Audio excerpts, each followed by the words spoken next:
You are given a chance to play God, starting from scratch to build a miniature world in a massive tank, and over 300 days, continuously adjust the balance of species to develop it into a self-sustaining ecosystem. This is your first day of creation, where you transplant 2 gigantic world trees into the large tank. They stand in the center, embracing the vast blue sea, and then use hundreds of plants to shape a rich and varied landscape environment. With a few more detailed touches, the basic outline of the world is already established. It's time to introduce the first batch of creatures. But before that, you notice there are already signs of life here.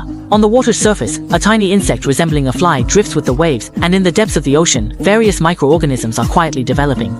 They all entered this world as beta testers along with the plants and water sources. Then you begin to officially introduce other creatures.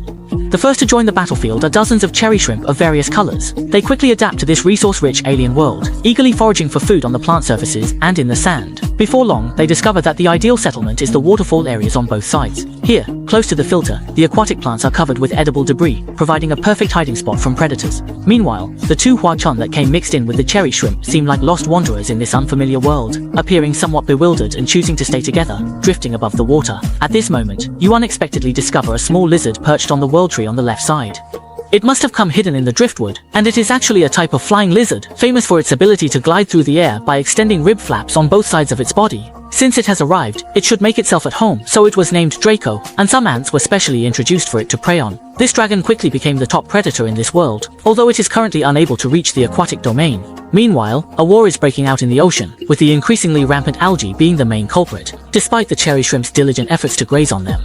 But the algae remained uncontrollable, explosively growing and competing with other aquatic plants for sunlight and nutrients. So, as the god of this world, you had to intervene and introduce new species once again. First, a small squad of snails was brought in. Although their movement is slow, they are meticulous in their work, cleaning the algae off the glass, like robotic vacuum cleaners.